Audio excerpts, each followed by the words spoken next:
demand for political opponents to get arrested, and the kidnapping plot of Governor Whitmer that led to 13 people being arrested. To discuss this, I have political strategist and host of Strange Days podcast with me, Fernan Amandi. How are you, Fernan? How's Well, everything? Olga, I'm alive. Trump's America means I'm winning, so I'm okay. At least we'll see what happens. It's been definitely a crazy week this week. I mean, it really is a page out of the authoritarian playbook from everything we've witnessed. So, where do we begin? So Trump got tested positive for COVID. He got hospitalized. Right before that, Hope Hicks tested positive. We didn't find out from a normal press conference from the White House. Instead, we found out from someone leaking it to the press. And that started a whole series of events. I mean, you've been in politics for a long time. Have you ever seen something like that? I mean, a deadly pandemic. The White House is a hotspot for the pandemic right now, and there's a huge cover-up underway. I mean, what are your thoughts? I'll be honest. I have seen dysfunction like this in politics before, but never in the United States. As you kind of talked about earlier, this is the sort of thing that you do see in authoritarian and totalitarian countries. Mm-hmm. Not really anything like this is their precedent, I think, in the United States. And, we've seen now for almost 4 years of absolute abnormality. I honestly think, though, for the first time in 4 years, I actually think we have turned a corner, because the diagnosis of COVID for President Trump was the worst possible thing that could have ever happened to him. Mm-hmm. Because, he has, of course, diminished the virus. He's tried to pretend like it wasn't really a big issue. He obviously called it a hoax at the outset, said it wasn't going to go anywhere. And it looked like he had, for the first time in the campaign, before the diagnosis, kind of gotten onto different subjects. So this now makes it even more of a referendum on him. And the fact that the super spreader now in Washington, Mm-hmm. the Northeast, may very well be the president himself. I mean, it just couldn't be a worst case scenario. And I think this one is sticking. Yeah, and it's taking, his White House every day. We're finding out, and again, not from direct channels from the White House. These are leaks. I mean, and we're finding out his own people in the White House don't know who has it. And I mean, it's just complete chaos. And the worst part is the world is watching this. I mean, we have a dysfunctional White House right now. The Pentagon officials are, completely in quarantine, and the dysfunction being caused, it leaves us in danger. Well, I mean, there's probably one person on planet Earth that is just enjoying the hell out of this, and this is Christmas came early. Of course, it's Vladimir Putin. I mean, His birthday gift, it's his birthday, really, because, I mean, to think that the United States is as paralyzed as it is now, this pandemic has paralyzed and almost decapitated the federal government. You think about the president, the first lady, Mike Pence has had some very unusual activities in the last 48 hours. Some people suspect he may have COVID. I'm one that thinks that if he really did have a positive diagnosis, it would never be revealed, because then you'd have a situation potentially where, based on the constitutional protocols and chain of command, you might have to give Speaker Pelosi the power of the presidency in the days before the most important election in our history. They would never allow that to happen should Pence or Trump get in a situation where, obviously an intubation or hospitalization were to happen. So, it really is the best case scenario for an enemy of America, or someone that is hostile to seeing the United States as the leader of democracy and freedom around the world. Yes, no, absolutely. And then you have, as far as like that, how you said with, with their worry for Speaker Pelosi, you have the same situation with the Republicans in Senate. They want to confirm the Court Justice, and it's the same exact scenario. They are all, for the most part, we only heard about three people being positive. Her event seems to have been the super spreader event, and they will risk Democrats, they will risk each other in order to go and make sure that, they try to push her through before elections, which in itself also is incredible, you know? Well, I mean, look, they're racing against the clock now, and as you know, and as a lot of people I'm sure watching know, this has been the the moment that conservative, not even conservatives, because I don't think these are real conservative. This authoritarian wing of the Republican Party has been planning for decades, Yes.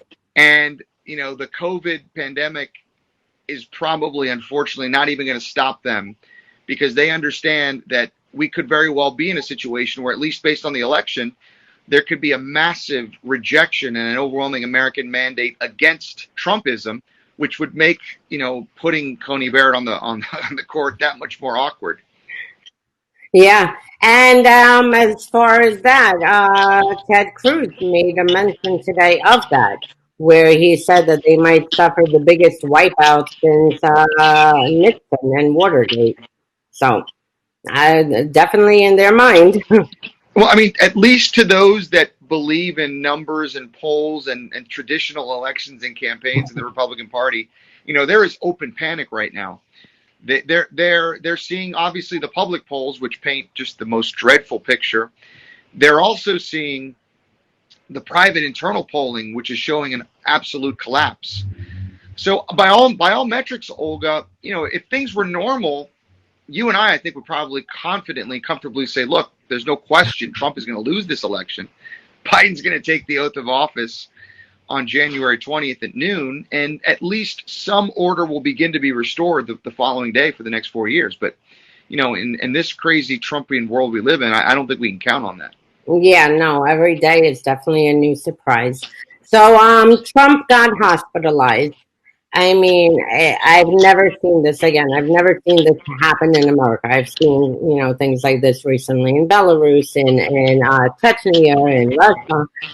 He gets hospitalized. You have doctors, who are coming out and basically gaslighting Americans and telling, Americans, oh, Trump is fine. I mean, we've seen 215,000 people die from this pandemic. The people who have had COVID, have had effects up to several months after the episode. And here it's like on day two, oh no, Trump is doing wonderful, everything is great. Then he takes that bizarre joyride, endangering our Secret Service. Then he gets himself checked out of the hospital, which I'm sure no normal doctor would allow the President of the United States to leave within 72 hours to go back to the White House. And then has the bizarre balcony scene where, I mean, that will go into a page of authoritarians, because I mean, it was chilling how he just stood on the balcony. He is sick. He took off his mask.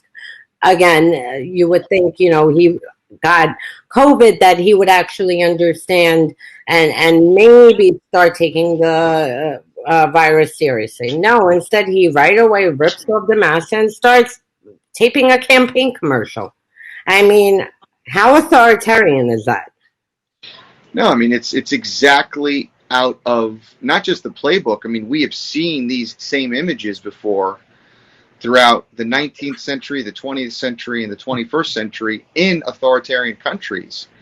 And that's why when people ask me right now, I mean, do you think the United States can salvage its democracy and its representative democracy? I'm not so sure we are a classic democracy anymore. We're in this weird purgatorial state, Yeah. democracy-ish, if you will.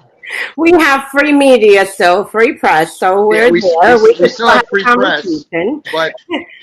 but I'll tell you, the most dangerous thing about this entire moment that we're in, that I certainly in my lifetime, I mean, I'm 45 years old, but I've never seen a time in the United States where abnormality almost is accepted as normal. People have had this weird idea, like yesterday, for example, the president called for the jailing of his political opponents by name. Barack Obama, the former president, his current campaign opponent, Joe Biden, and Hillary Clinton. I mean, if that would have happened at any point in the 242 years of American history before Trump, I mean, it would have been the greatest scandal in political history. And now that's just Wednesday, right? I mean, that's like not even a big deal anymore. Wednesday, 2 o'clock. Wednesday, 2 o'clock, exactly. Wednesday, 4 o'clock. It's a new scandal. So, Yeah. but the fact that we have, in essence, destroyed the Overton curve, right? There is just this, we now accept this unacceptable behavior as normal. Like you said, it's Wednesday, it's Tuesday. That's very dangerous in the United States. Because once you go through the looking glass in that respect, it's very hard to go back to normal. Even if Biden does, and I hope and expect him to win overwhelmingly, it's hard to go back to normality. Especially with the amount of people involved, because again, so you have this, again, very authoritarian, call for political opponents to be arrested, which is exactly what just happened in Belarus. This set off, now they're almost 2 months into protests because Lukashenko did arrest his political opponents like weeks before election, a month before election. And if it was only limited to Trump, but the whole Republican Party is mum. Like, you don't hear no condemnation from them, nothing. They're completely silent, and that's where I see the danger, because Trump is one person, but the party behind him who has supported and seen all of this, and even with that, watch him hijacking our institutions, calling for Barr to arrest, his opponents like 2-3 weeks before election. That's what I worry. What happens when Biden takes office? If he, if Putin and Trump don't cheat, what happens then? Like, how do we start restoring this? Well, it's going to be a long road ahead. And again, just looking at this kind of, I am not an expert on the subject of fascism and totalitarianism, or certainly a scholar, but I'm an amateur enthusiast in the subject because I come from a family who's had to flee totalitarianism in Cuba. Both my grandparents and parents lost their country in a very similar situation. And I think what gives me the most pause, Olga, is you see the conduct of the Republican Party today, as you say, and they act with a sense of imperviousness, almost a sense of impunity, which implies that they may be already aware. You saw Senator Mike Lee's comments yesterday that said, we're not interested in democracy. It's not about democracy. It's about peace and prosperity, which is the line that the dictators and authoritarians use all around the world. We know that the key to happiness and prosperity and peace is through democracy and through self-government, right? Not the imposition of government by a higher up. So yeah, it's definitely a concern, and I think the American people really need to have consequences to this behavior. The worst thing that could possibly happen is that if Biden wins and takes office, he and the Democrats and the justice system tries to just go back to normal in the interest of unity and whatnot. I think that would be a catastrophic mistake for the country. Yeah, catastrophic for the country and also on the world stage, because at this point we've lost all relevance. The law and order that we went and, installed and helped form democracies around the world now is non-existent. And if there are no consequences, it's one thing to explain off a 4-year, blip of horror. It's another thing, if then we sweep it under the rug and don't address, it and make sure that people who were involved face consequences. No, absolutely. And then as far as with seems to have said that he won't be making any indictments before election day. Right after that, our Secretary of State, as if there's nothing going on in the world right now, as if there aren't several hotspots in the world with Armenia and Azerbaijan war and Kyrgyzstan and Belarus and Russia and, trying to kill Navalny. His main concern, he will be releasing Hillary's emails. I mean, are we running against Hillary now? Is this what's happening? Well, Secretary of as the electoral news is grimmer for them, and as the polls are grimmer, State. they're more dangerous and they're more desperate, and we know that just like in the wild, a desperate wounded animal, is the one you have to be careful with the Yes. most. And I think they see what's going on, and they're groping, they're begging for any kind of a distraction to take away, which is why I said at the outset, I think this COVID diagnosis of the president and the first lady and so many in the administration is so devastating. So they're going to try and do whatever they can. Part of the other problem, though, Olga, is that people are voting now in massive numbers. I mean, the election is not really on November 3rd. The election is right now. As you and I are having this conversation, it's taking place.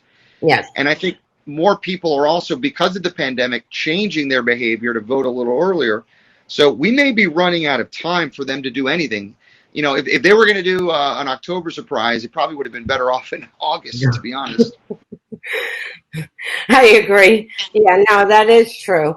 And what do you see happening on election? Because yesterday, the FBI and the Michigan District Attorney announced the arrest, of basically domestic terrorists who were plotting to overthrow the state governments, kill law enforcement, and kidnap the Governor Whitman.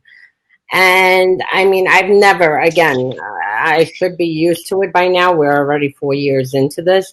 But the response, not only from Trump, but Republicans, I mean, they blamed her for actually having a lockdown in order to try to stop the spread of a pandemic.